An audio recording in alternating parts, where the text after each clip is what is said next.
that we both learn information from this. My name is Shaylind Benson. I'm a naturopathic doctor, and what that means is that I did go to a 4-year medical school, but my profession focuses more so on diet, lifestyle, and preventative factors, botanical supplements, etc., to help us to essentially get to a more optimal state of health. And we do oftentimes work with the conventional medical systems, so it's not opposed to it per se. It's something that could be integrative with your current conventional care. So today I'm going to be talking about the foundations of prostate cancer and also an integrative approach to it. I've been a naturopathic doctor working for Life Extension for about 9 years now. And I have been mainly focused in the cancer realm for the past 2 to 3, although I've always had a significant interest in it. And so Dr. Dave Walker did a prior presentation for this group, and I'm going to use about half of his information, maybe a little bit more, and then I have done some updates as well to that and added some additional information. Feel free at any time to interrupt me if you have any questions. I don't want people to forget until the very end, although there is some echo in that kitchen area, so I may ask you to repeat it. And I'm not sure if I'll be able to see the chat while I'm presenting, so if questions are presented in chat, feel free also to interrupt me as well and let me know. Let's begin. Oh, first of all, I do want to mention that as a financial disclaimer, I do work for a company called Life Extension. I'm not here to sell any services or products. I'm just here to give education. But the company does sell lab work and supplements. But we do offer education as a free resource to our customers. So that is something that I am involved with, and it is my role at the company that is allowing me to present with this group today. So let me try sharing my screen. One moment here. Can everyone see this? Yep. All right, excellent. All right, let's get started.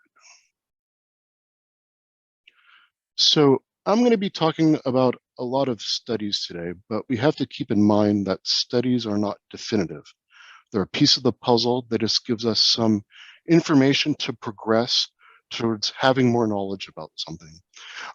And so sometimes you'll find that some studies do conflict with each other. So over time, we have to look at the overall body of evidence to come to a conclusion. And I'll also be talking about a lot of correlational studies. And what that means is that it's not a cause and effect. It means that someone did this and this happened. Doesn't necessarily mean that what they did caused something to happen. It just means that there's an association. That still could be useful data because it could help us guide us until we do find a definitive answer to information. But what we're going to be talking about is the many phases of prostate cancer. What that means is essentially each individual's prostate cancer is unique and different to that person. I'll explain various reasons why that's true.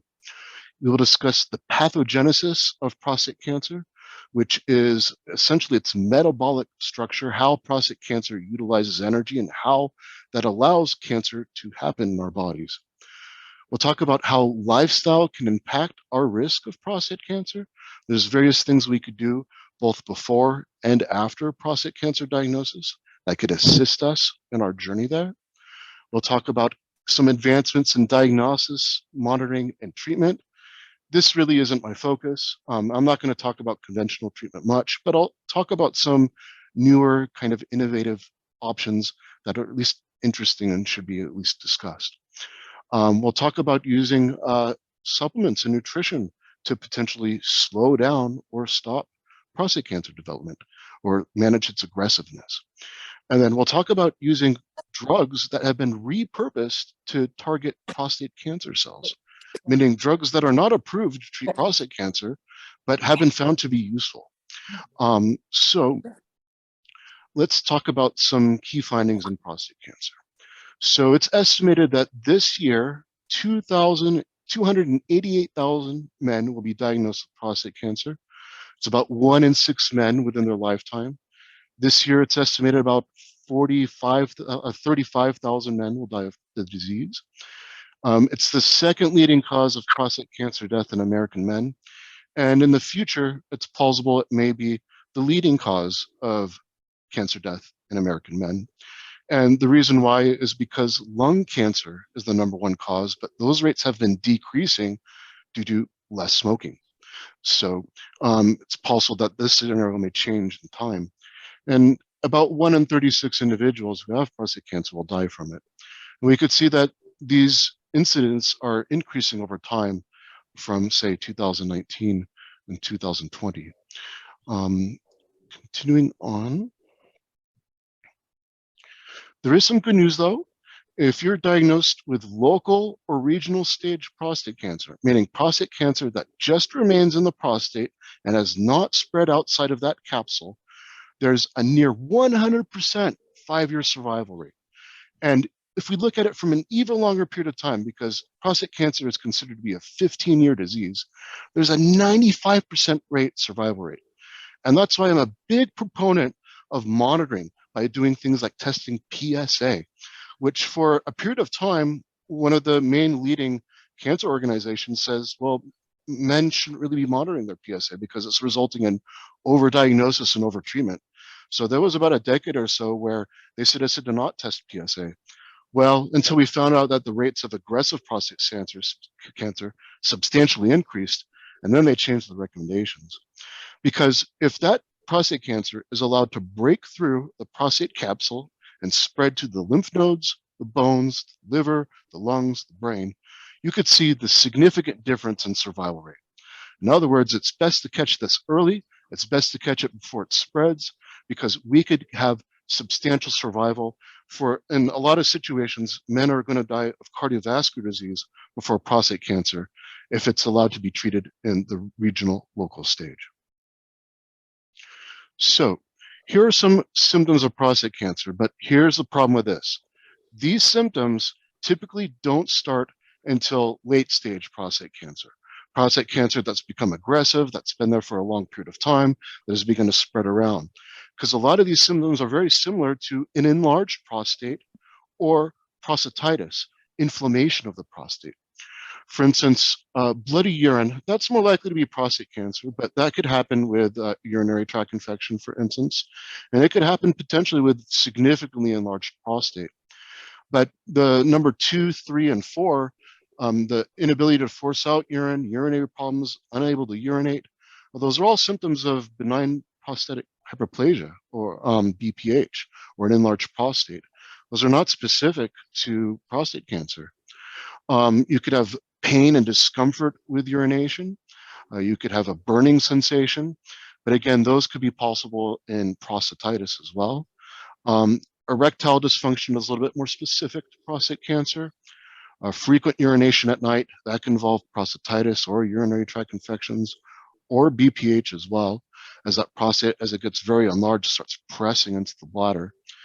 One symptom that is a little bit more specific to prostate cancer is weariness or fatigue, because cancer is much more highly metabolic compared to normal healthy tissues, meaning that essentially it utilizes up your energy reserves.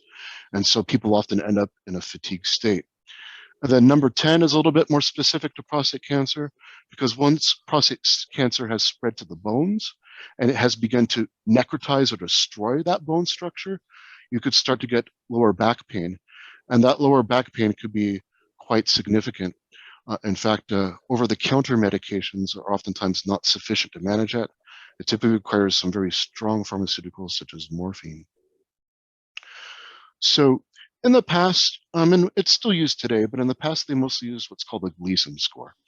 Essentially what a Gleason score is it essentially compares the cellular structure compared to normal cells, because cancer cells are very chaotic. You could see this on the right-hand part of the slide, where Gleason pattern 1 is small, uniform. It looks like normal cells. It's very well differentiated. And you could see down at the very bottom at Gleason 5 is very chaotic, as cancer is essentially a chaos in nature in certain ways. But that's been upgraded to the grade group system, as you could see on the top left. Because one of the problems with the Gleason score is that you'll see with grade group 2 and grade group 3, those are both Gleason score 7, which is considered to be intermediate.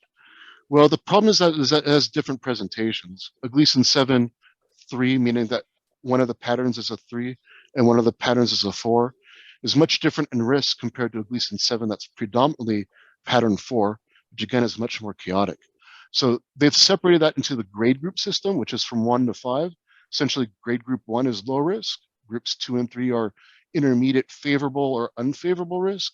And then grade group 4 and 5 are high or very high risk. We could see at the very bottom left, after people in these grade groups, after they had their prostate removed, a radical prostatectomy, we could see the potential reoccurrence rate of cancer. Because the unfortunate thing is that if you remove prostate cancer, such as through a removal of the prostate or through radiation, there's always the possibility of cancer stem cells remaining there. And because these higher grade and higher Gleason prostate cancers are much more aggressive in nature, there's more of a chance of that prostate cancer reoccurring.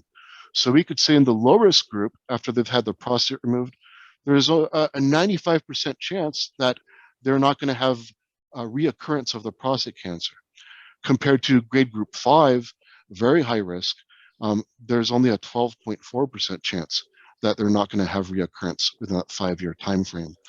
But again, this is only using a radical prostatectomy. This is not utilizing other treatments such as androgen deprivation therapy, focal therapy, etc.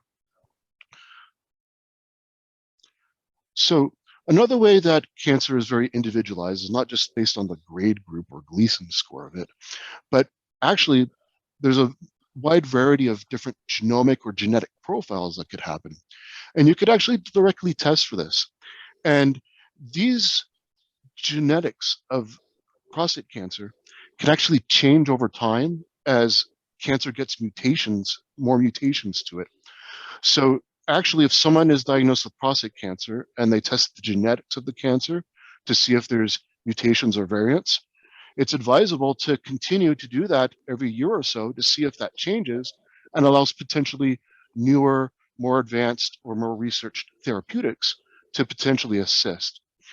In addition, we could also test our own genetics to see if we have a variant or a mutation that allows us to be more susceptible to prostate cancer, such as a BRCA mutation. So this is testing that you could potentially do now, especially if you do have a family history of prostate cancer and you don't already have prostate cancer. Well, you could test to see if you're at higher genetic risk. And if you do have prostate cancer, you could have your biopsy sample sent out for genetic testing to see if it has mutations or variants that could give you potentially more treatment options. Here's an example of testing a biopsy sample for its genetics. And you could see that they've identified certain therapies based on the genetics of this individual's cancer treatment. So sometimes we don't see a significant amount of variants that potentially have treatment potential, but sometimes we do, and it just gives us a wider toolbox to potentially manage an individual's situation. In addition, it really matters where the prostate is localized, where it is. And again, this is why we emphasize so much early detection and management. Even as a naturopathic doctor, it's something I encourage people to do. The main thing to do is prevention. Well, if prevention is too late, then the best thing is early treatment and management. Because again, in localized prostate cancer, 80 to 85% of prostate cancer is detected in the local or regional stage. What that means is that for the majority of people who are diagnosed with prostate cancer, we could potentially manage the risk of metastasis and aggression of this cancer by continuing to monitor it and treat it. Many men, although they'll be disease-free in 5 years, after that 5-year mark, 20 to 30% will relapse, meaning the PSA starts increasing, and then it has to be treated or managed again. But again, the good news is that 15-year survival rate is 95%.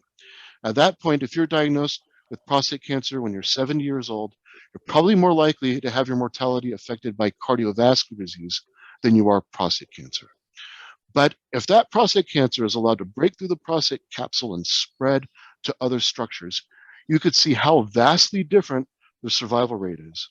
For instance, the median survival, if it gets to the liver, is 14 months. The lymph nodes, which is the first site that cancer typically goes to, or prostate cancer, is 32 months. And then the next most common site after the lymph nodes is the bones, because the bones have growth factors that really attract the cancer cells to them. So the point of this slide is that it's best if prostate cancer is detected early, before it's spread, because then it's a much more optimistic situation compared to when it's not monitored. People are not testing their PSA. Eventually they do, or potentially they have significant back pain. They go to the doctor, ask why, and then they find out the cancer is all over their body. Well, at that point, they're in a much more of a problematic situation compared to if we could get it before that happens.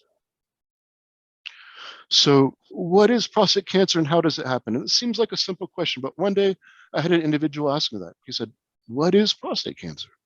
And I think, it's important to know what it is it's uncontrolled or malignant cellular growth within the prostate gland. Generally speaking, our cells go through about 50 replications before they're destroyed through a process called apoptosis, or programmed cell death. One of the reasons why our body does that is because over time our cells can develop genetic mutations due to irritants, for instance, oxidative stress. Well, we don't want to be replicating damaged cells with damaged DNA, so our body says, okay, after about 50 replications, you should die. And that's what should happen. Well, with cancer cells, they lose that programmed cell death capability. They lose that ability to destroy themselves, and so that therefore they continue to grow and flourish.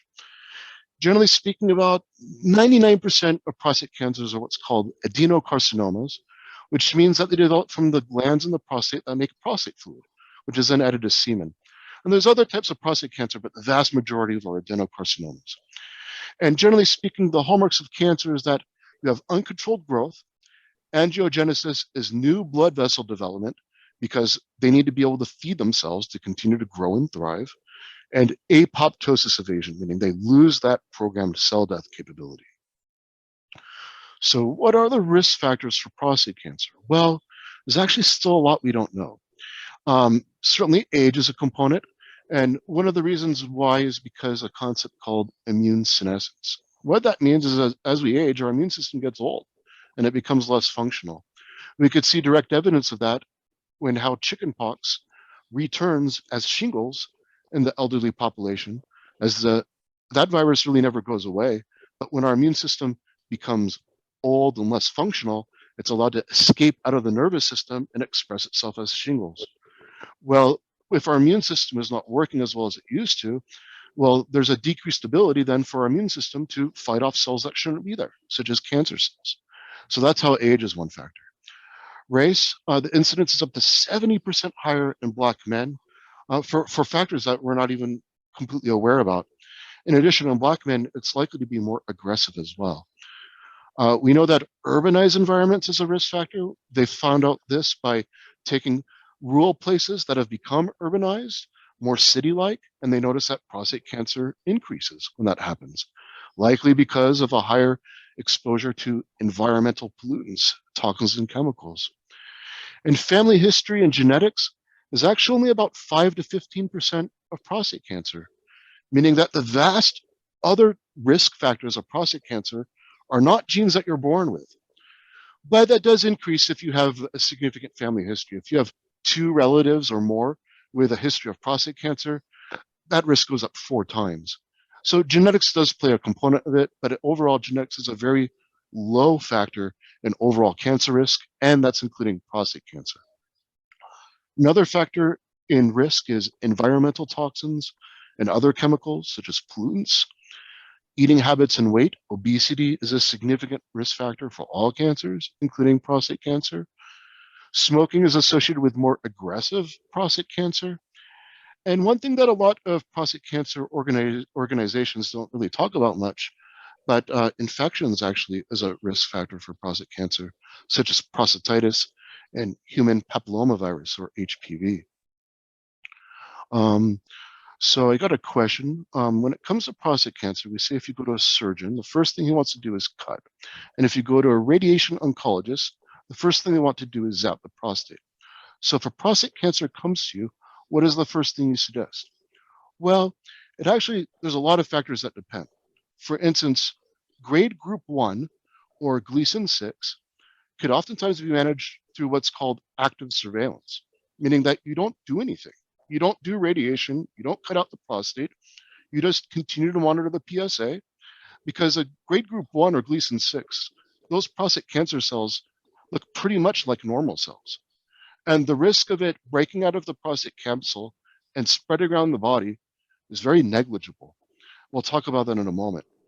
Now, on the other hand, if a prostate cancer is intermediate stage, where it potentially does have a higher risk of breaking through the prostate capsule and spreading around. Again, it's very important that we manage it before that happens. Excuse me. Um, so if someone is Gleason mostly 3 and 4, meaning that they're Gleason 7, but it's mostly 3, meaning mostly like normal cells, well, they're not, sometimes they could still be managed through active surveillance. There's tests such as Polaris that could give us information about the genetics and the aggressiveness of that to tell us if it really should be treated through something invasive like that. If it's Gleason, if it's a higher grade group, such as grade group 3, 4, or 5, then yes, it should be managed before spread has come. Because then if they don't like to use this word in oncology, but, and we talked about the significant reoccurrence rate. But generally speaking, if a prostate cancer is localized, it's potentially curable.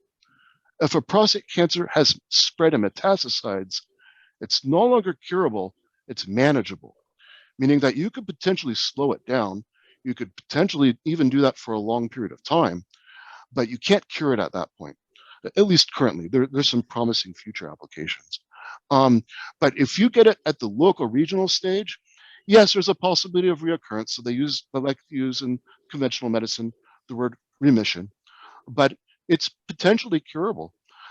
So I do suggest if people have a potential aggressive cancer, a cancer that has the potential to spread around, I do suggest to potentially zap or remove the prostate.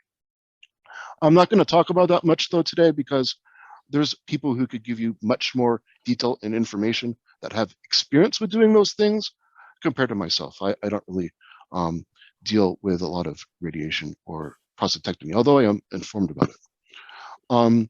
In regards to genetics, another thing I would like to mention is if you look at this this image to the right, you see at the bottom they put modifiable factors, diet and lifestyle, and the environment. But if you look at the top where they mention unmodifiable factors, you'll see that they have genetic factors.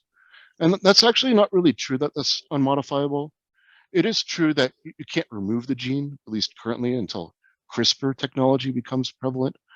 But you can modify genetic expression through a concept called epigenetics. And what that means is that our diet, our lifestyle, the things that we do could modify the expression of the genes that we're born with. Just because you have a genetic variant that says you're at a higher risk of having cancer does not mean that you're going to get cancer. Our epigenetics, the way that we influence the genetic expression, can influence the genetics that we're born with in regards to cancer risk and development. So there's several different environmental toxins that have been linked to higher prostate cancer risk. One of them is one I'm sure you're all familiar with, BPA, bisphenol A, from certain types of plastics. So if you are drinking or cooking with plastic containers, make sure they're BPA free. But other toxins that are related are workplace hazardous toxins, which mostly are petroleum byproducts, such as xylene, toluene, benzene, and styrene. One of the things that you could actually do is you could test the amount of these toxins in your system if you're concerned they may be playing a role in your risk of development. And I have an example to the right of some of that testing, and you could see in this individual, the very first one in red, they have very high levels of xylene in their system. So how do normal cells become cancerous? What causes a growth-regulated normal cell to become a growth-dysregulated cancer cell? And the conventional theory is that over time, we get more mutations in our genes, and that potentially eventually overcomes the genetics so that they lose that apoptosis. So we could see, for instance, in this example, we have a normal cell that undergo 1 mutation, 2 mutations, 3 mutations, until eventually their DNA is so damaged that they become malignant and lose that apoptotic ability. And we'll talk later about some of the things that could lead to these mutations. But then recently, not necessarily recently, because this has actually been talked about by Dr. Otto Warburg since the 1950s, but Dr. Thomas Seyfried has brought recent interest into this. But one way this potentially can happen is that our mitochondria could be damaged, and that damage could change the way they metabolize nutrients. And when our mitochondria become damaged, they release oxidative stress, reactive oxygen species. And those could lead to mutations of the genetic material of the mitochondria and the nucleus in our DNA and create these type of malignant cells. So mitochondria is in all of our cells in our body except for red blood cells. And what they do is they help us generate energy in the form of ATP. And ATP is necessary for the growth, development, and function of all of our organs, our brain, our liver, etc. But our mitochondria also play a role in cell signaling, cell differentiation, cell death, as well as maintaining control of the cell cycle and cell growth. And I have a question, one moment. Someone said in their case, it was to inform yourself, ask questions, and get a second opinion. Yes, always. Make sure that not only you inform yourself, but you do ask questions, and a doctor who's not willing to answer your questions, definitely get a second opinion. Even with a doctor who does answer your questions, if you're going to be doing something invasive, like removing your prostate or radiation, definitely get a second opinion, especially because we'll talk a little bit later on that there's potentially some alternatives to those things called focal therapies. There's not as much research with those, but they appear to be potentially much less invasive and much less capability of producing adverse effects, such as erectile dysfunction and urinary issues. So yes, always educate yourself, ask questions, and get second opinions, sometimes even third opinions. And I would also actually encourage that with biopsy samples too. You get a prostate cancer biopsy sample, you send out to one organization, send it out to the second one. They may potentially do a better job of analyzing it and give you more information. So in regards to mitochondria, they did a study. And essentially, I'll summarize this real quick. But what they did is they took the nucleus, what contains the genetic material of a cell, and they put cancer nucleus into normal cells. And what they found is that when those cells divided, they are actually normal cells. That's number 3. But when they took a normal nucleus into a cancer cytoplasm, meaning the other material within the cancer cells, those were still cancer cells. Essentially, what this suggests that it's not the nucleus, the genetic material in the cell, that determines its ability to divide and replicate as a cancer cell, but it's actually the mitochondria that is responsible for regulating that factor. And they've done studies also where they injected cancer mitochondria into normal cells, and they turn cancerous. The reason why I'm even bringing this up is to discuss how important it is to help support our mitochondria. So the mitochondria are especially susceptible to nutrient deficiencies, environmental toxins, and oxidative damage. They're also sensitive to what's called hypoxia. And what that means is low oxygen, such as sleep apnea, lack of exercise, cardiovascular disease. When we have low oxygen in our system, it introduces dysfunctional feedback, resulting in mitochondrial damage that exacerbates oxidative stress, which could result in further mutations and inflammatory signaling. So what could you do to support your mitochondria? So part of the mitochondria that helps to produce energy relies on having CoQ10 and NAD as cofactors. And those are available as supplements. And these are things that do decrease with age, the amount of CoQ10 in our system and the amount of NAD. We could decrease our toxin exposure.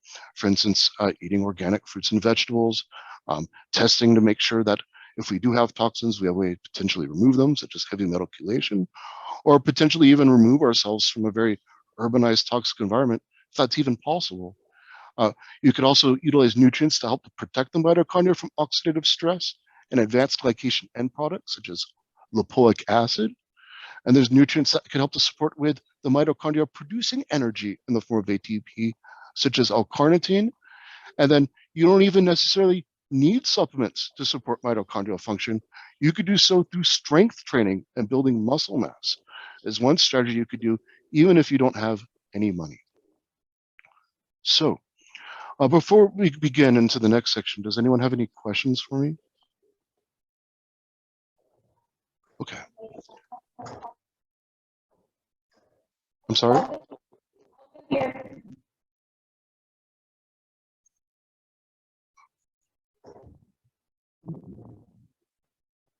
Yes, I have a question with respect to the CoQ10 and maybe with other things too. If it's helping the mitochondria, the prostate cancer cells have mitochondria also. I mean, my situation has been before you have prostate cancer, there is some evidence that taking a lot of vitamin D may actually increase your risk of getting it. But once you've got prostate cancer, taking more vitamin D may actually help the situation. What's the case for CoQ10? Well, we'll see later on how CoQ10 has actually been shown to be beneficial in people who have cancer. One of the ways that do so is supporting the immune system. But another thing to think about is that if we have the surrounding microenvironment that surrounds cancer cells, meaning our normal healthy cells, if those cells are able to function as effectively and efficiently as they can, what that does is it provides a hostile environment for prostate cancer to continue to flourish and grow through that microenvironment. If the surrounding microenvironment nearby cancer cells is lacking energy because they don't have CoQ10 and NAD, if they're in an inflammatory oxidative state, well, they're essentially weakened and they have the ability for those cancer cells to destroy them and steal their nutrients as one way of looking at it. So generally speaking, even with people with cancer, I encourage people to support the function of their healthy normal cells because that gives less opportunity for cancer cells to irritate them, break through, and invade through that microenvironment. So, and that's exactly what we're talking about right now, how to nurture your microenvironment. And there's different ways and factors that you could do so. For instance, we're going to talk about regulating its excessive insulin and sugar, managing inflammation, balancing your hormones, managing low oxygen or hypoxia, maintaining a diet that's rich in polyphenols, flavonoids, healthy fats, and making sure you have a sufficient amount of exercise. So prostate cancer actually doesn't feed off of sugar. A lot of cancers do, but some cancers don't, and prostate cancer is one of them. However, prostate cancer is still very sensitive to insulin resistance. So we want to be insulin sensitive. What that means is that our cells are sensitive or react quite well to the function of insulin. The problem is that with high sugar diets, metabolic syndrome, prediabetes, and diabetes, with increased insulin production to try to get that sugar into cells, the cells can eventually become resistant to that insulin. So the pancreas has to produce more and more insulin to get that sugar into cells. And that's what they found is that people with insulin resistance are at a higher risk of prostate cancer development. Not only that, but high insulin levels, or potentially even ignoring the insulin component and ignoring that sugar doesn't necessarily feed prostate cancer. We do know that eating a large amount of carbohydrates or sugars decrease our immune system. They decrease the capability of a white blood cell called a neutrophil to engulf bacteria. Well, neutrophils also target cancer cells or unwanted or desirable cells. They release a catalytically active neutrophil elastase to damage cancer cells. So in other words, even if prostate cancer doesn't feed off of sugar, if we have a very rich carbohydrate-based diet and we're spiking our blood sugar, spiking our insulin, well, that's not good for our immune system, which is important for us to help fight off cancer. And they did a study, and what they found is that men who have the most amount of insulin resistance were almost 3 times more likely to have prostate cancer than men with the lowest amount of insulin resistance. And the men who were very sensitive to insulin, meaning that they didn't need to produce much, had a 65% reduced risk of prostate cancer. So generally speaking, the standard insulin reference range is a 2.6 to a 24.9. Life extension has optimal ranges for certain blood values where we believe healthy people or people concerned with wellness should be. And we believe that fasting insulin, based on this and cardiovascular disease and other factors, really should be less than 5 to 7 because you really shouldn't need a lot of insulin if you're in a fasting state. So this is something we encourage people to ask their doctor to test is when they have their physical exam, ask your doctor if they could test your fasting insulin so you could see if you're dealing with insulin resistance. Another factor that we could regulate is chronic inflammation. So Studies have shown that there's an increase in relative risk in men with prostate cancer, or risk of prostate cancer, and men with a history of clinical or symptomatic prostatitis, meaning inflammation of the prostate. They've also found a higher risk in men with sexually transmitted infections, such as gonorrhea and HPV or human papillomavirus. And one of the reasons is potentially due to inflammation inducing oncogenesis or damaging our DNA and allowing those cells to lose their programmed cell death.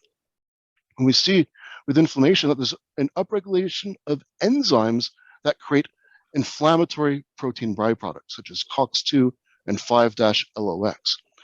5-LOX is an enzyme that's actually very highly expressed in prostate tissue. And we'll see later on how that is influenced by our diet as well. And so you can measure the amount of inflammation in your body. And we also encourage people to ask their doctor to test this by measuring C-reactive protein. A lot of doctors, well, not a lot, some doctors will test this for cardiovascular risk because blood vessel inflammation is can contribute to cardiovascular disease. But C-reactive protein actually is an inflammatory protein that's involved in nearly all aspects of inflammation. So that includes prostate inflammation, which we measure by testing PSA. Continuing on.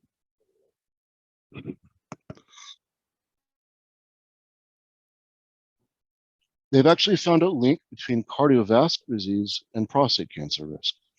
They did a study over 6,390 men over a 4-year period of time. And what they found as a coincidental part of this study is that men with cardiovascular disease had a 35% greater risk of developing prostate cancer over time and a 24% greater risk of being diagnosed within the first 2 years of the study compared to men who did not have heart disease. So if we're looking at this from a preventative perspective, it's not just managing our prostate and our mitochondria, but it's managing our cardiovascular system, our heart, and our blood vessels as well. Another component that may play a role in prostate cancer risk and development is imbalances of our hormones, such as a hormone called DHT, or dihydrotestosterone.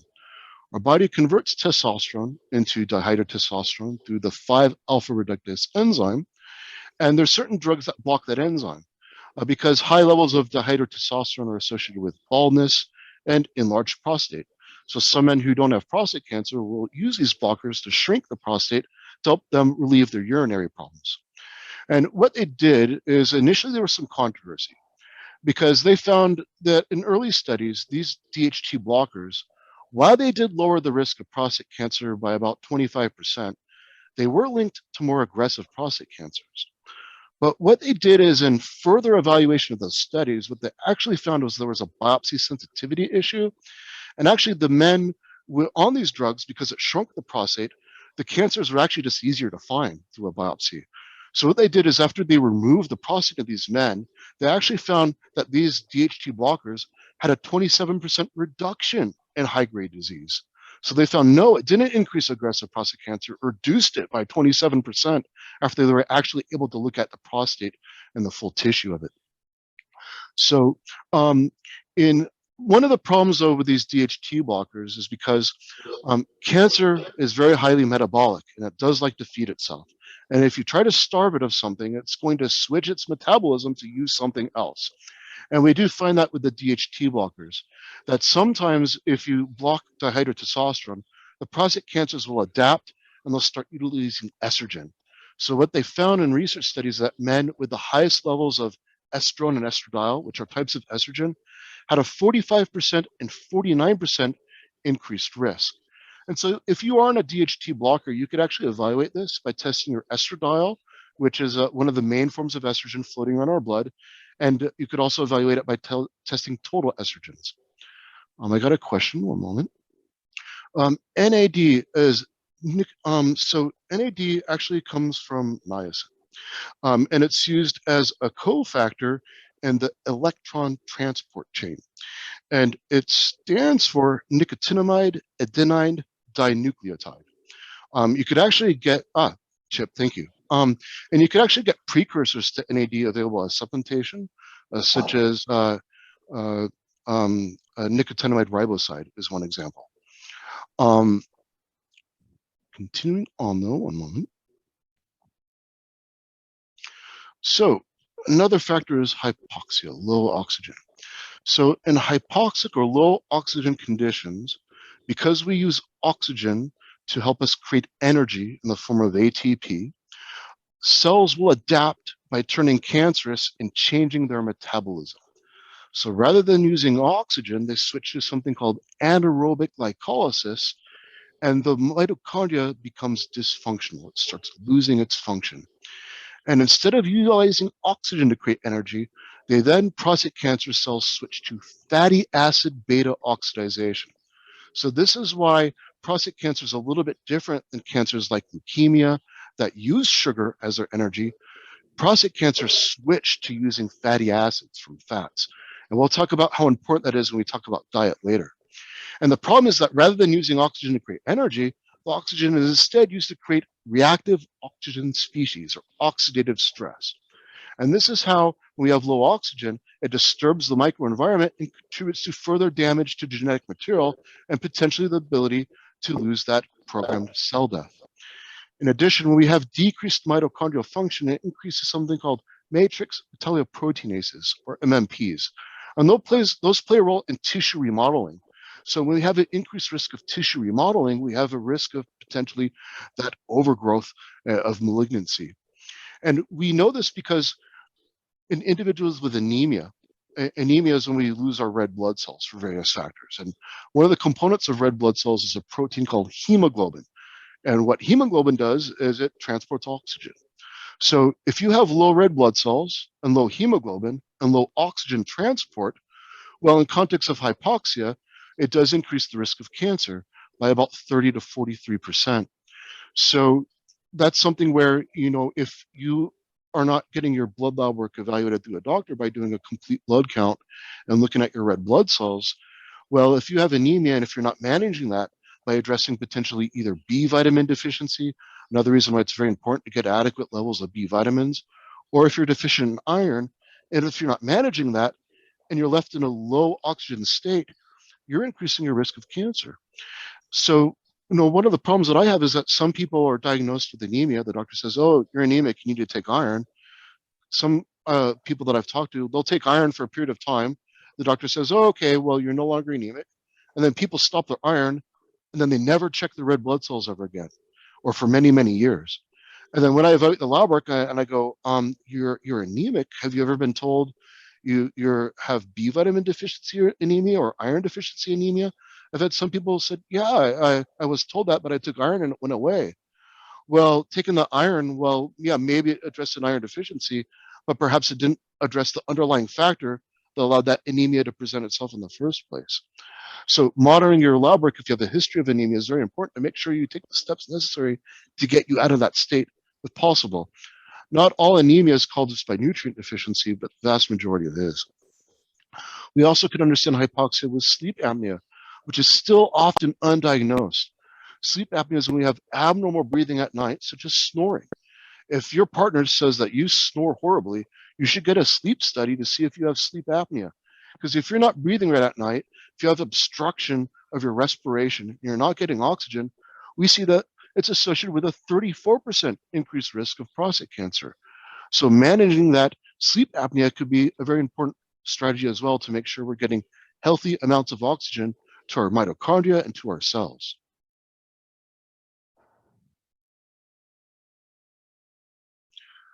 So I love barbecued food, but the problem is that when we cook red meat or other types of meat under high temperatures, it creates carcinogens. That Maillard reaction, those nice grill marks on steak, on burgers, that nice crust, unfortunately, that creates something called advanced glycation end products and something called heterocyclic amines. And it takes only a very small amount of this to increase our risk. They did a research study where they found just 1.5 servings of pan-fried red meat per week increased the risk of advanced prostate cancer by 30%. The type of prostate cancer that we really care about because it can metastasize and spread. And they found in research studies that men who consumed 2.5 servings of red meat cooked at high temperatures were 40% more likely to have advanced prostate cancer. And by high temperatures, we're not talking about very high at all. We're talking about 300 degrees Fahrenheit or higher. In addition, a study evaluated that evaluated almost 1,000 men found that higher consumption of any ground beef was associated with a 130% increased incident compared to individuals who didn't or barely consumed it. In addition, there is some information that suggests eggs may be problematic, potentially due to a nutrient within egg yolk called choline. So there was a study that observed that men with prostate cancer who averaged just under an egg per day, meaning they potentially had 3 eggs per week, they had a twofold increased risk of prostate cancer progression compared to men who didn't eat any eggs. And in a 2011 study, men who consumed more than 2.5 eggs per week showed an 81% increased risk of prostate cancer compared to 1 egg per week. And it's likely mostly the egg yolk that's a component of that, because egg yolks are rich in choline. And we actually, instead of using radioactive sugar, like in most other cancers, and prostate cancer, because it doesn't really feed off sugar, we actually use radioactive choline to see if prostate cancer is spread to the bones. Because that prostate cancer within the bones is much more highly metabolic than normal tissue. So if it's taking in higher levels of this radioactive choline, we could see them glow brightly in the imaging report if they're spreading to the bones. So unlike cancers where they use radioactive glucose, they use radioactive choline to see if prostate cancer is spread to the bones, because prostate cancer loves fatty acids, and apparently it loves choline. Now, my colleague, Dr. Walker, presented this information to the same group 4 years ago. And at that time, it wasn't known so much if it was the choline or if it was more so just because the egg yolk is much more fatty substances. But unfortunately, since then, they've done research studies showing that even vegetarian choline sources are associated with higher cancer risks. So it's been much more established that it's the choline component that feeds prostate cancer, allows it to develop. But we'll see in a little bit how fats could be problematic too. For instance, in a 2013 study, they followed 21,669 doctors for 28 years. And what they found is that skim and low-fat milk was associated with an increased risk of low-grade cancer, but whole milk was associated with a 117% increased risk of progression of prostate cancer to more aggressive prostate cancer, to fatal disease. What they did not find that with is non-fat milk. So in other words, if you're going to be consuming dairy, you should be consuming non-fat dairy or potentially dairy alternatives. Although there is a concern with some almond milks and soy milks have an ingredient called carrageenan in it, which makes it more viscous. And carrageenan is also a carcinogen, has been linked to potentially increased gastrointestinal inflammation as well. So if you are going to use dairy alternatives like almond milk and soy milk, just make sure it's a version that doesn't have a carrageenan in it. In addition, in regards to milk, I don't have a problem with non-fat milk. I'm not aware of any research linking non-fat milk to increased risk of prostate cancer aggressiveness. And one of the reasons likely why is because that fat is more likely to contain hormones and toxins as well, such as growth factors, xenoestrogens, etc. I have a question. Is there a downside to plant meats like Beyond Meats? Excuse me. That's an interesting question, and I don't have an answer to that. We'll see a little bit later on that vegan diets were associated with great benefit, but those diets were in a time before Beyond Meats and these animal product alternatives, as those are still very highly processed foods. And we know that processed foods are potentially also a link with prostate cancer. So I don't have an answer to those meat-based alternative products. I think we just don't have enough information yet, because they're still very highly processed. They're still potentially highly fatty. But on the other hand, some of them are soy-based, and we'll see later on how soy is actually a good thing. So I think really in regards to plant meats, I think that's an unresolved question at this time. Um, I would anticipate the soy ones, though, the soy-based ones, are probably, if anything, beneficial, but I just don't know, to be honest. So here's a slide from one of Life Extension's magazines explaining how these foods that are rich in these fatty components can promote inflammation. For instance, red meat is very high in a fatty acid called arachidonic acid. And remember earlier that I said the prostate gland has an enzyme called 5-LOX that's very highly expressed into it.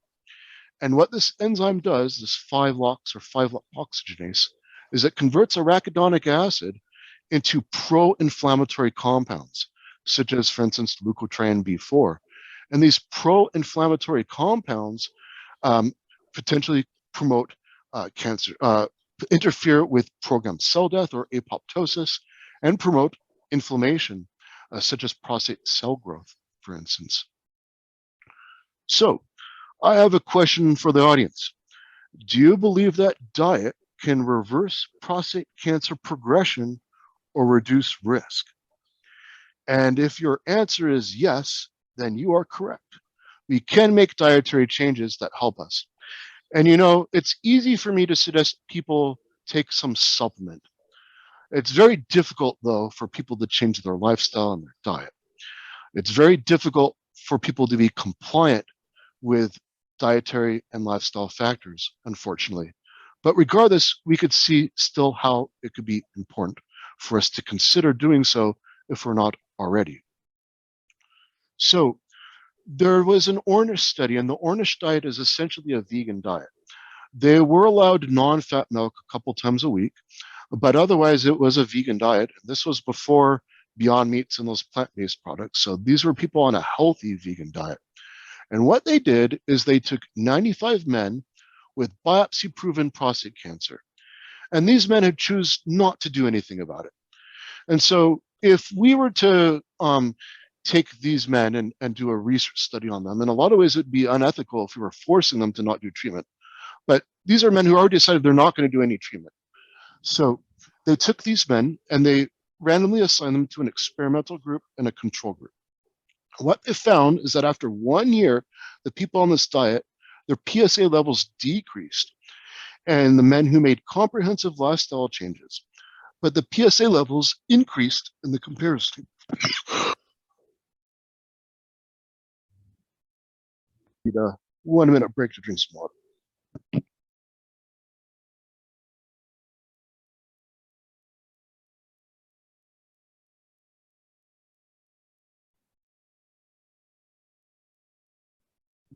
Now, to be fair, it's not just the diet that likely was a component to this PSA change. And for clarity, if we take men with prostate cancer who don't do any treatment, we expect over time that the PSA is going to increase. So the fact that actually went down is a substantial improvement. But in this study, it wasn't just diet that was a component of it.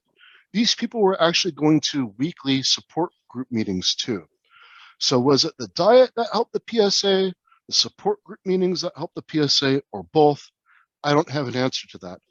But that's another reason how going to conferences like this or having a support group could be a very important part of managing our lifestyle factors. Getting together with our peers, having a conversation, understanding is great for the mind-body connection and our mental health as well. So I can't say if it was the diet, I can't say if it was the weekly meetings I had, or the combination of both. Regardless, both the combination of both of those factors, regardless, is impressive. There was several different studies evaluating the Mediterranean type of diet, which is essentially a diet that's rich in whole grains, fruits, vegetables, nuts and seeds, olive oil, fish, and not much red meat and not much processed foods. So they did a study looking at 733 men with prostate cancer and compared it to 1,229 healthy men.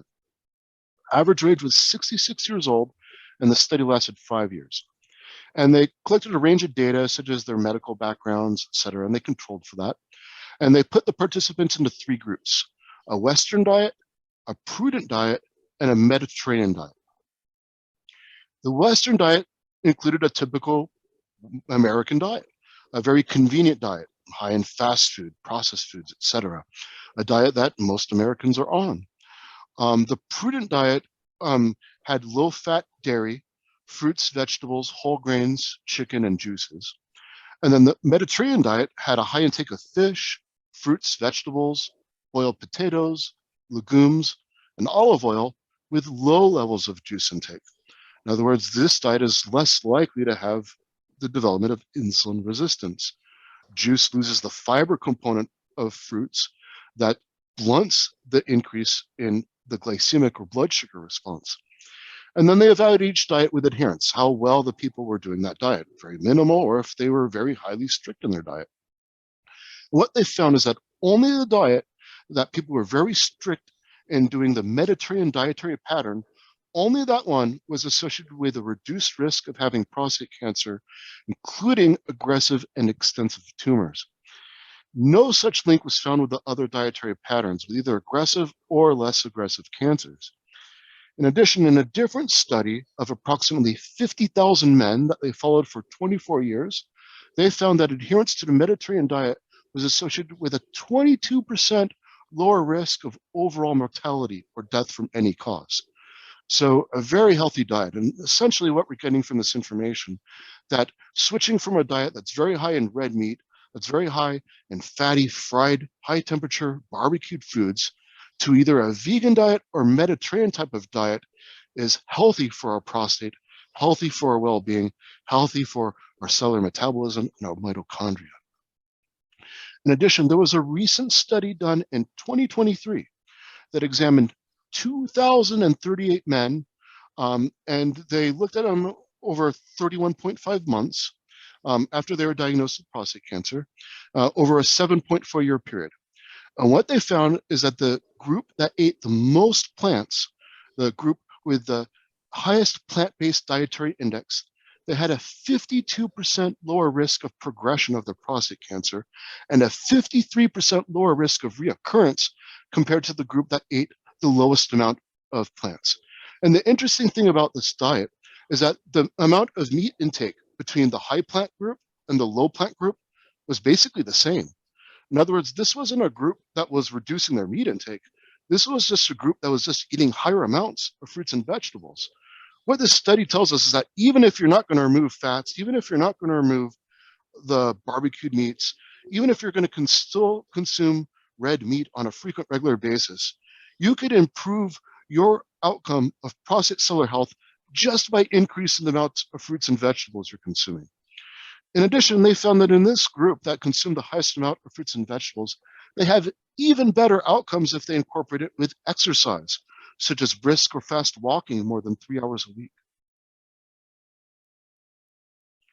So I want to briefly talk about a ketogenic diet, which is mostly a fat-based diet.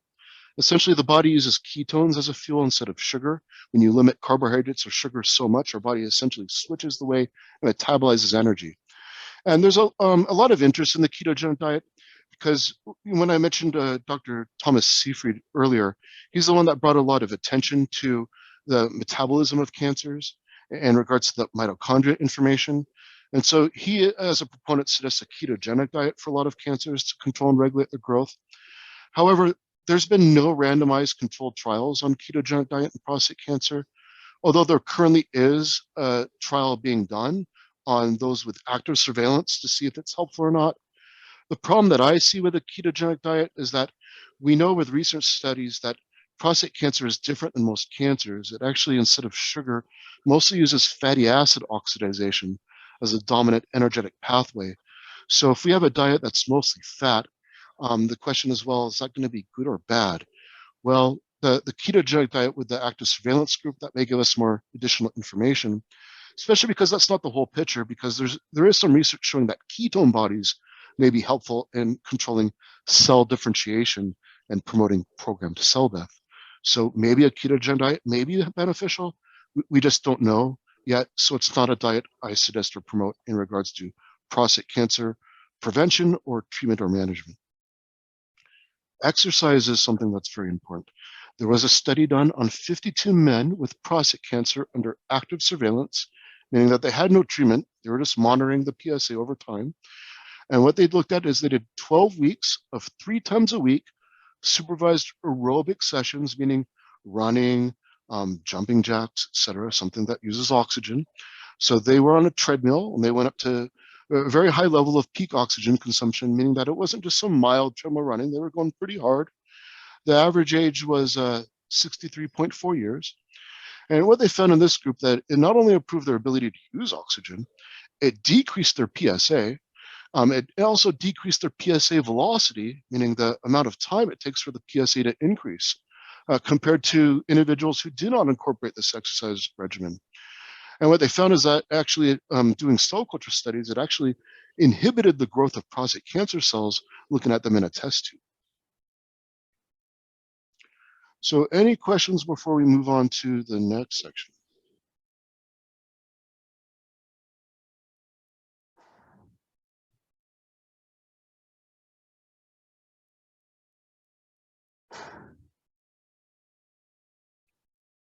Okay, I don't see any questions, so I'm going to move on. I'm going to have a Q&A at the end too, so if you think of any questions, we'll have some time to answer them. So now I'm going to briefly talk about advancements in diagnosis, monitoring, and treatment of cancer. There's some imaging techniques that are more effective in evaluating the prostate gland to see if there is cancer there, such as a multi-parametric MRI and a multi-parametric ultrasound. These are essentially using software to allow an MRI or an ultrasound to be more advanced. And the benefit with these imaging techniques is there's no radiation. They use either magnets or sound waves to look at the prostate. And what they found is that either one of these techniques is better than a standard MRI or ultrasound of evaluating the prostate. One reason why this is important is people under active surveillance, people with grade group 1 or Gleason 6, who are just going to be monitored over time. It is important to continue to do imaging because sometimes cancer does become more aggressive. Sometimes that Gleason 6 or grade group 1 can change into a grade group 2. And that does happen about 15% of the time. So that's why it's called active surveillance. They need to continue to be monitored to make sure that the cancer doesn't become more aggressive and then requires some type of treatment. So continuing to do imaging is quite important. And the reason I put the slide here is because there was a study, and what they found is that when you combine both of these tests, it's the best situation because the ultrasound could detect cancers that the MRI can't, and vice versa. The MRI could detect cancers that the ultrasound can't detect. So if you are suspicious of prostate cancer and you get an MRI done, it doesn't show anything, well, definitely the next step is to get an ultrasound, ideally a multi-parametric ultrasound, to see if that shows something. I'll briefly talk about biopsies. A lot of people that I talk to are concerned about prostate cancer biopsies spreading cancer. And that's true of some cancers, such as liver cancer, but it's not true of prostate cancer. They did research studies. They have found that prostate cancer biopsies do not result in cancer seeding or metastasis. In addition, we could send out those prostate biopsies to do genomic profile. For instance, Polaris could see how aggressive it is. So that goes back to the initial question, well, do you treat it? Well, if you have a Gleason 3+4 or grade group 1 that may be aggressive, well, if you do Polaris testing and it says that it's a non-aggressive cancer, well, that leaves me more inclined to be putting that person in active surveillance type of category rather than cutting and blasting them. In addition, they found that MRI-guided biopsies result in better diagnosis, approaching removing the prostate or part of the prostate, such as a TURP, essentially, rather than just going in there and guessing and taking 12 different random samples. If you get in there with an MRI and if you see a nodule or a lesion and you could biopsy that, well, that results in much better diagnosis rates. And there's relatively newer way of doing a biopsy called the transperineal biopsy, meaning that rather than going through the rectum, they go through the area between the penis and the rectum called the perineum.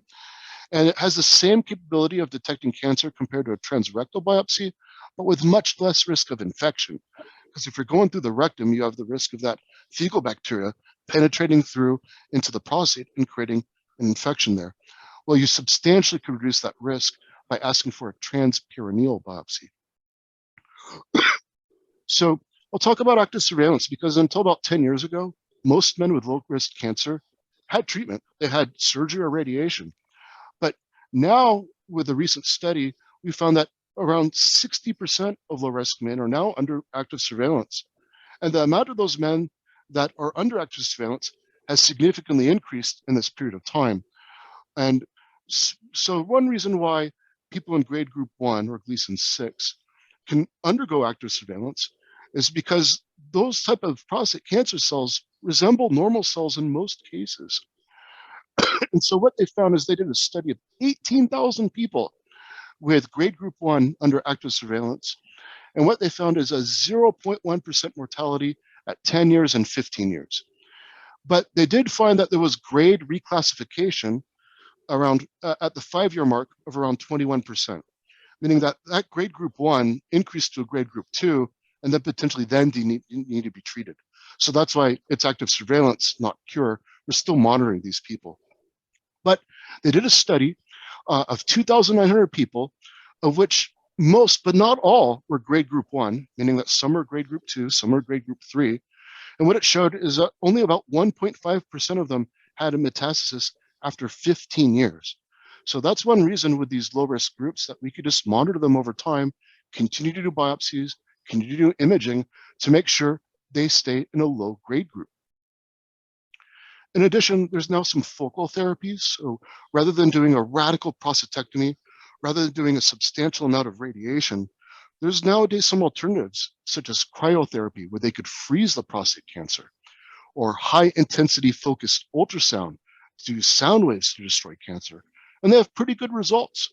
For instance, in a UCLA study using cryotherapy, they found that after 6 months, 80% of patients had no signs of cancer. And the same with 18 months later. And with the high intensity focused ultrasound in 100 patients at USC, they found 91% were able to avoid radical treatment for at least 2 years, and that 73% of them did not experience treatment failure. And there was a 100% continence preservation rate. You know, these people didn't have issues with the urinary system afterwards, which is common in radiation and prostate removal. In addition, there's more advanced imaging techniques to see if prostate cancer has spread, called a PSMA. It stands for prostate-specific membrane antigen.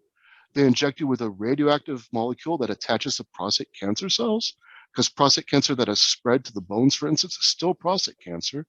So this is a more advanced way to see if prostate cancer has spread. It's 24% more sensitive than a multiparametric MRI. In addition, one of the benefits of the PSMA scan is if they do find cancer that has spread, there's PSMA drugs that are available that also attach to the prostate membranes that could target them, such as Ofigo and Pluvicto. So if you have prostate cancer and you're concerned if it's spread elsewhere, ask your doctor to do a PSMA, because it's much more valuable than a regular MRI or CT scan and looking for spread. In addition, if an individual is going to undergo radiation, there's a relatively newer option that could protect the rectum from radiation called SpaceOAR. Essentially provides a barrier between the prostate and the rectum. And there's much less urinary complications and much higher quality of life in individuals using SpaceOAR. So if you are ever going to require radiation in the future, ask your doctor if they could use the SpaceOAR hydrogel to provide a barrier to protect the rectum. So in the remaining of our time, I'm going to talk about clinically validated nutrients. Supplements or nutrients that could be supportive of helping to support healthy cell division and differentiation of the prostate. One of them is vitamin D3. Very important to have adequate levels of vitamin D3. Now, going back to a question asked earlier, having too much vitamin D3 is not a good thing. For instance, levels above 100 nanograms per milliliter could lead to calcium leaching out of the bones and getting into structures and leading to be calcified like the heart. So we don't want too much vitamin D. That's why it's important to have your doctor test your vitamin D, because they looked at a trial and 48 Black men and Caucasian men with low-risk prostate cancer. They gave them 4,000 IUs for 1 year, and the standard suggestion is 600 IUs. But I find that most of our people that we talk to take between 5,000 and 8,000 IUs to get optimal levels. And what they did is, under that period of time, 19 men were diagnosed with prostate cancer. They underwent biopsies at very similar intervals compared to controls. And what they found is that the individuals who were taking the vitamin D, they had fewer cancerous cores in their biopsy tissues, or they had improved Gleason scores after 1 year, meaning that they had potentially higher grade cancer cells that went to lower grade cancer cells after 1 year. So that's quite impressive. And we like vitamin D levels between 50 to 80. CoQ10, that goes back when we talked about earlier about, well, if you give CoQ10, it's going to feed cancer cells. Well, we have to support the surrounding microenvironment. They took 404 healthy men with a low PSA, and they were randomly assigned to have 400 milligrams of CoQ10 per day or placebo. And what they found is that the CoQ10 actually significantly reduced their PSA levels by 33%. And one of the ways that does so is it scavenges free radicals and helps support healthy mitochondrial function. And our CoQ10 levels decrease with age. That starts to occur around age 20, but you could actually test your blood CoQ10 levels to make sure that you have a good, healthy amount in your system. We like that to be between 3 and 7. There's a lot of research on green tea supporting healthy cell division and differentiation. For instance, in a meta-analysis of men with high-grade prostate cancer, taking green tea reduced the rate of progression from pre-cancer to cancer from 23.1% down to 7.6%. In addition, in a randomized trial, 113 men diagnosed with prostate cancer were assigned to either drink 6 cups per day of green tea, black tea, or water for at least 3 weeks prior to a prostatectomy. And what they found is that the PSA levels significantly decreased in the group consuming green tea.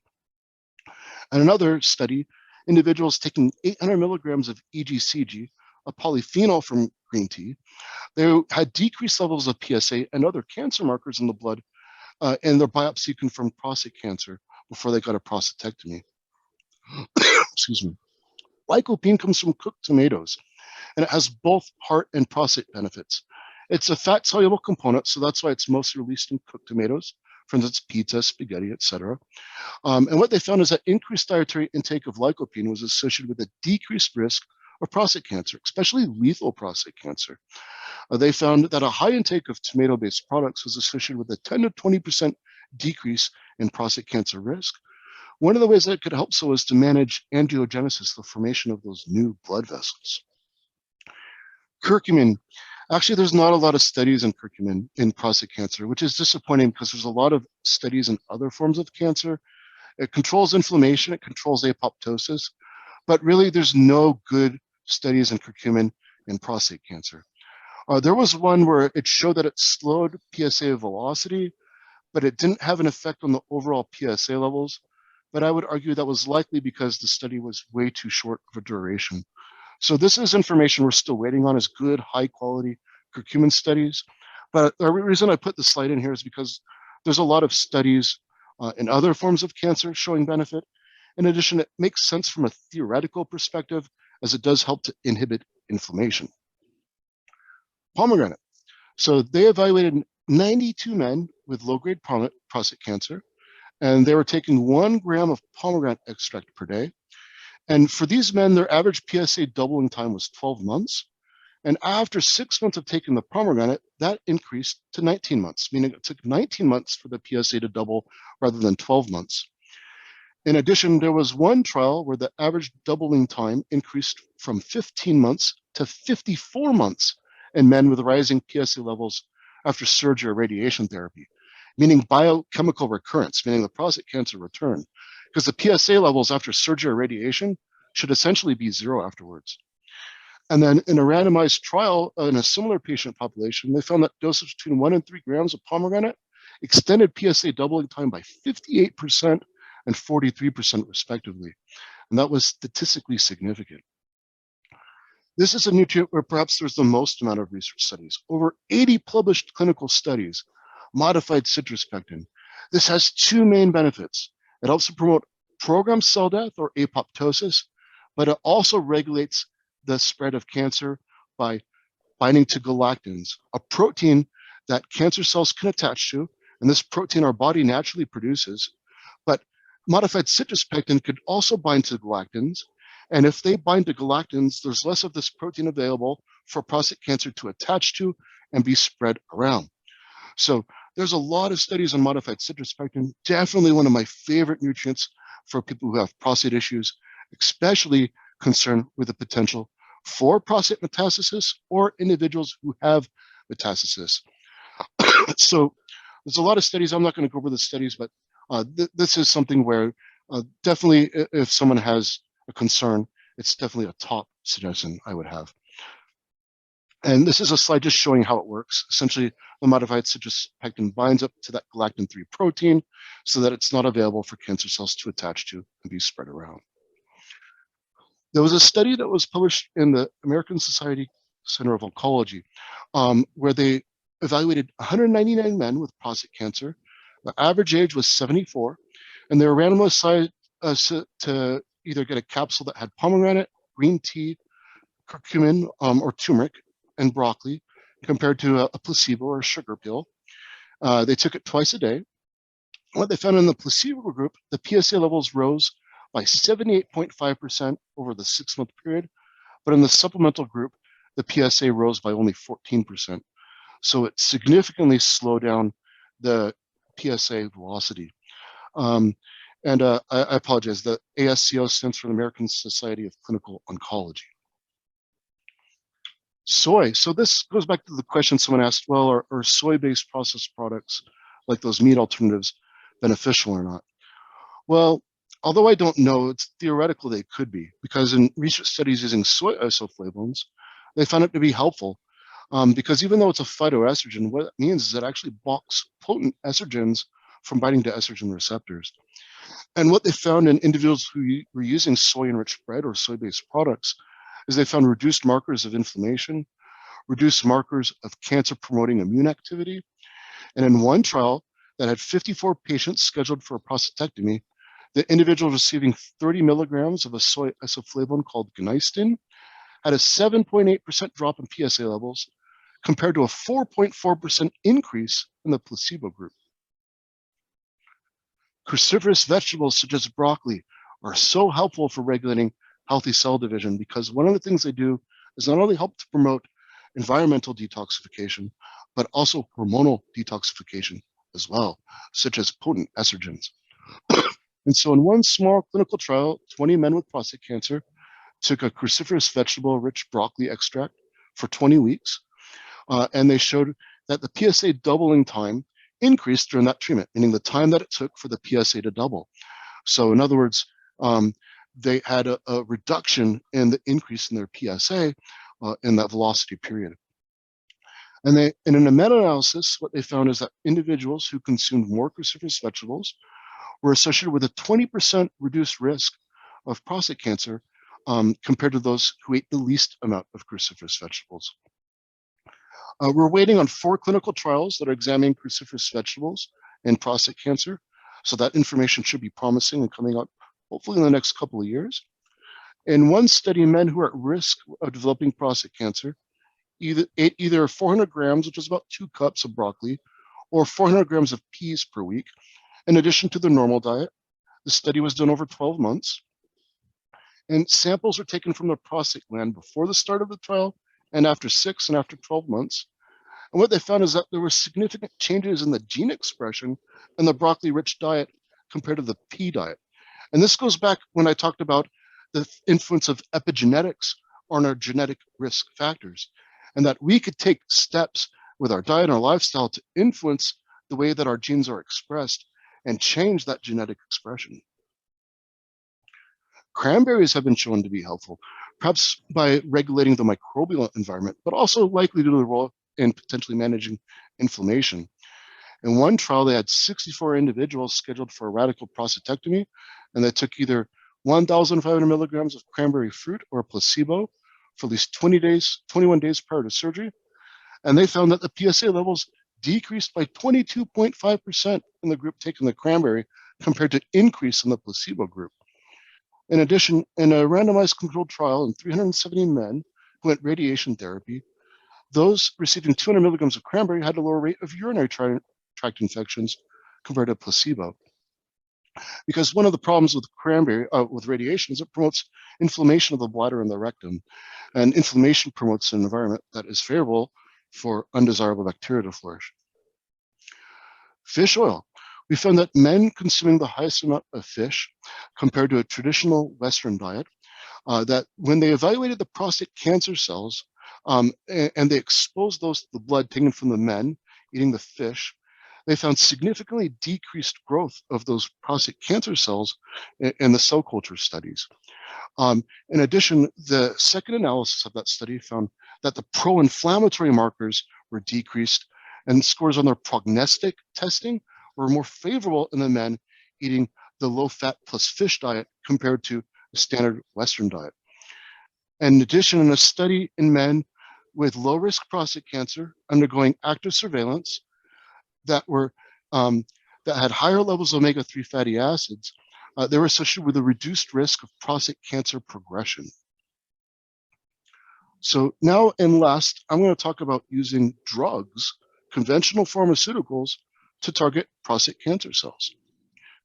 So metformin is normally used to manage diabetes, to help to regulate blood sugar control. But they've actually done studies or individuals who have diabetes and were on metformin actually lived longer compared to non-diabetics not on metformin. And they did a study where they took 3,837 men with prostate cancer and diabetes. Their average age was greater than 66 years. And over a period of about 4.5 years, 35% of them died, and 7.6 as a result of prostate cancer.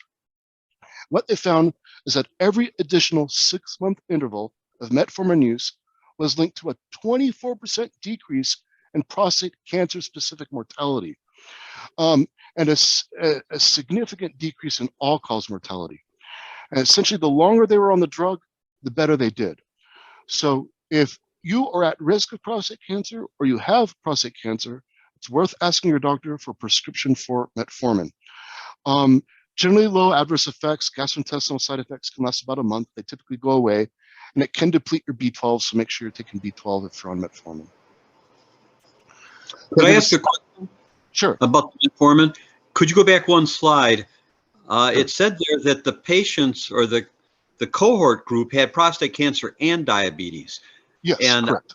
When I was younger, in my 20s, my late teens, I had a couple of GTT tests, and I had hypoglycemia. I did have insulin reaction, but it came at a different time than normal. But now, at 76, I don't know what my glucose tolerance is or my insulin resistance. Would metformin be advised even before you know whether you are pre-diabetic or if you have insulin resistance or not?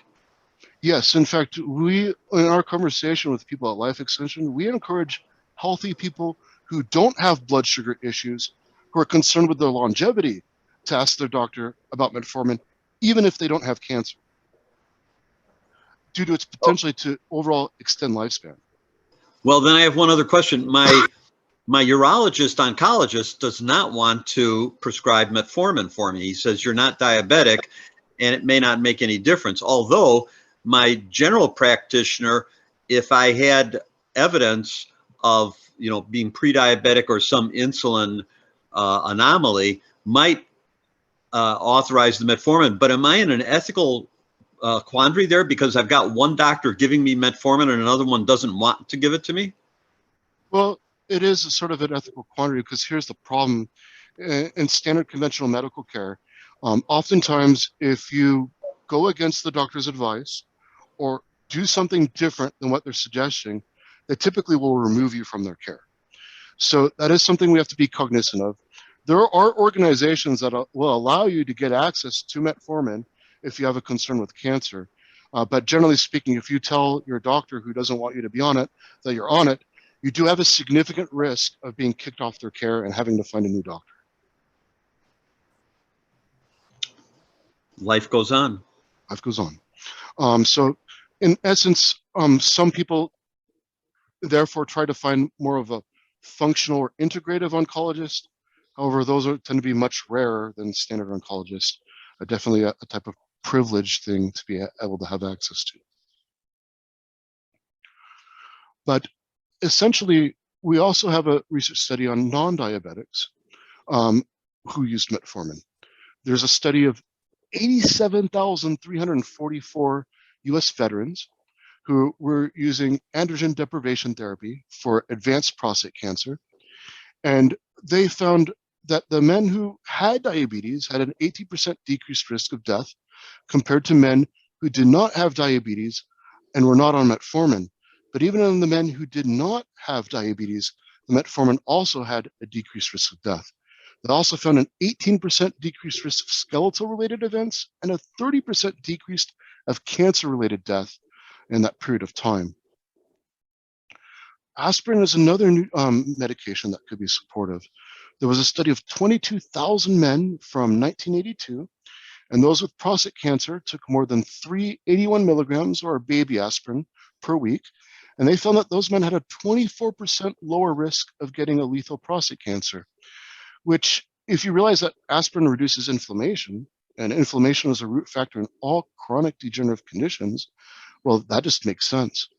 And they found that regular aspirin use after diagnosis was associated with a 39% lower risk of dying for prostate cancer.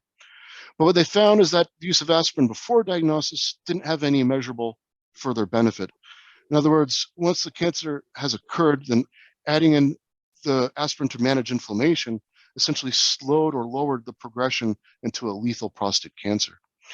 And so there's a study called AD-ASPIRIN, which is a phase 3 double-blind placebo-controlled randomized trial that's going to assess the effects of aspirin on disease reoccurrence and survival after primary therapy, such as radiation or prostatectomy, and common non-metastatic solid tumors. And that's evaluating, out of those, 2,120 prostate cancer patients. And so when we get the results of this study, it'll give us even more information on the usefulness of aspirin. And I have last, one question yes. about the aspirin. Mhm. I do, in fact, I used to, before I knew any better, take aspirin. I'd take one whole aspirin a day, and I ended up after about 2 weeks having tremendous nosebleeds almost every day. And somebody told me, "Oh, you're only supposed to be taking a baby aspirin, 1/4, 81 milligrams." In your previous slide, it didn't say what kind of dosage you should be using. Well, here's the problem. Well, in one of the studies they took more than 381 milligrams. So I believe standard is either 325 or 350 milligrams. So 325. 325. So yeah, they were taking much less of that, and they were only taking not every day of the week, but just several times of the week. Well, here's something to consider: is that aspirin does have its risks. As you mentioned, with those higher doses on daily use, you do have the risk of blood thinning capabilities. But even with baby aspirin, you do have the risk of stomach ulcerization. And so one thing that they found, though, is that the inflammatory and the blood regulating effects of aspirin are actually a lot more long-term than previously recognized. We could actually find very similar benefits using 81 milligrams of baby aspirin every other day in regards to platelet aggregation and inflammation. So that's a dose that I would suggest for people who are considering using aspirin is a baby aspirin every other day. Well, I also have an occluded carotid artery that's blocked on one side, luckily only one side. Uh, And so I'm taking a baby aspirin in the morning and a baby aspirin before I go to bed at night. And so far, I don't seem to be having any adverse nosebleeds or any other bleeding problems. So should we just go? I'm not asking if should a person just kind of estimate, watch what's happening and see if there's an adverse reaction, and if everything seems to be working okay, just keep doing it? yeah, I would agree with that statement, generally speaking. Mm-hmm. Okay. And if stomach ulcerization does occur, if people notice blood in the stool, well, then the aspirin could be stopped until a period of time of recovery and then perhaps resumed in a lower potency or dose. And there are botanicals that may help to support the stomach mucosa, such as PAW D-ARCO, which could help to manage stomach inflammation and support the mucosal lining of the gastrointestinal tract. So someone who is taking daily aspirin, I encourage them to consider using PAW D-ARCO, which is available either in tea form, but I heard it tastes nasty, but you could get it in capsule form. Statins. Now, one of the problems with statins is that it can deplete CoQ10. So anyone on a statin should be taking supplemental CoQ10. But statins could actually be very helpful, and likely one of the ways they're helpful is by managing inflammation. In fact, some research suggests that some of the heart benefits of aspirin are not from its ability to reduce cholesterol, which does have some benefit in cardiovascular disease, but actually more so its ability to regulate blood vessel inflammation. And what they found is that among men with prostate cancer, those with high cholesterol levels are more likely to have higher grade prostate cancer, more likely to have metastasis.